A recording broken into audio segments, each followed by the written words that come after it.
Dan ben je in het heer. Maar windkracht 4 of 5, ik weet niet hoe dat is. Dus dat heeft nou wat stressig werk. Maar jij de hele familie maar een spier.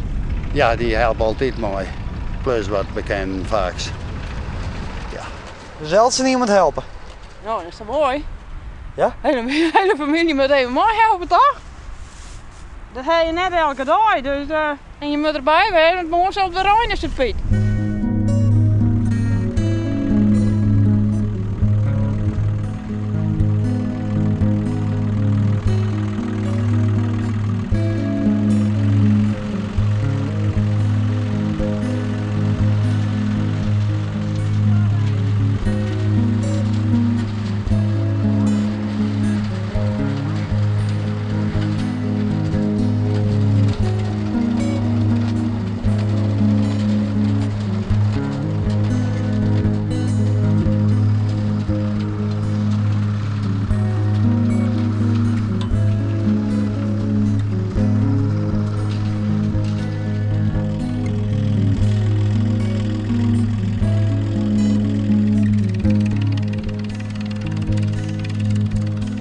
Ik zit daar bij die pakken op zijn sleep. Ja. Ah, vind ik mooi werk. Echt weer? Ja. Hoe je net vanuit de sportschool, nou? Ja. Dus jij helpt ze vaker? Ja.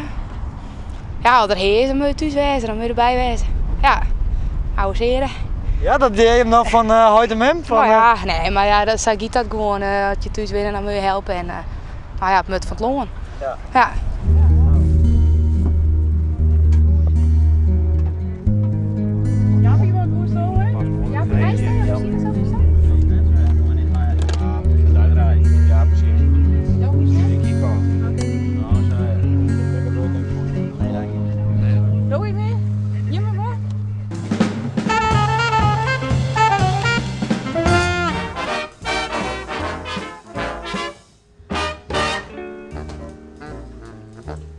Welkom op mijn boekenkamer.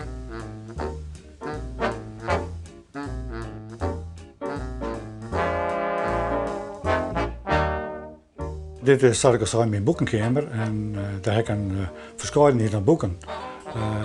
Plus nog een serie op een boek staan die ik tradieren en verzamelen heb. Maar op een boek staan? Ja, dat is een teken van wijsheid, hè? Van het verliezen uit dubbele wijsheid in feite, hè? En hoelen op een boek. En jou bent dan ik een heel wijs man? Nou nee, dat kan ik niet zeggen, nee. Ben je heel wijs? Nou, dat ik niet, nee. Dat, Eigen wijs? gewoon. Oh.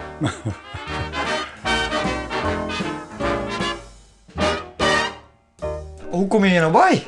Ja, toen ik bij de voormalige provinciale bibliotheek kwam, heb ik een boekenleggerskamertje in daar en daar stond een op maar een boekje. En zat wel eens van stingen en boek zelfs ik wel niet van haar. En na jongens van dingen kan van dingen door en bent er steeds meer worden, dus. En een volle heden nou? Rond 150. Een liedje 150 denk ik, ja. Dit is Maak het erom eens kwamzuster. Dat had ze mij een paar maanden gebracht en dat weer leuk van haar als verrassing om dat op bier te brengen, zeg maar. En die wat vind je daar nou mooi om? Nou ja, het samen, het hebben van de oen, zeg maar. Toch elke dag er weer een beetje naar Sjen kennen en er een beetje van genieten. En dus je komt je ook tot rust? Nou, ik zit hier regelmatig even. Dus even lekker rustig ontspannen te lezen. Maar als je een beetje Deljan kennen, no? En wat is nou je favoriete boek? Nou, er zijn protte favoriete boeken bij, en vooral de science fiction boeken. Daarboven in Holland zit Wijs en Hickman boeken. Bijvoorbeeld de hele serie heb ik uitgelezen. Magnifiek. Misschien lees ik ze nog eens een keer een tweede keer, maar dat is met z'n tijd. Hè? Dus dan zit je hier in de maai je vieren heelal? Ja, en ik val ook wel eens in slaap. Ja, het zit er een beetje bij. Hè?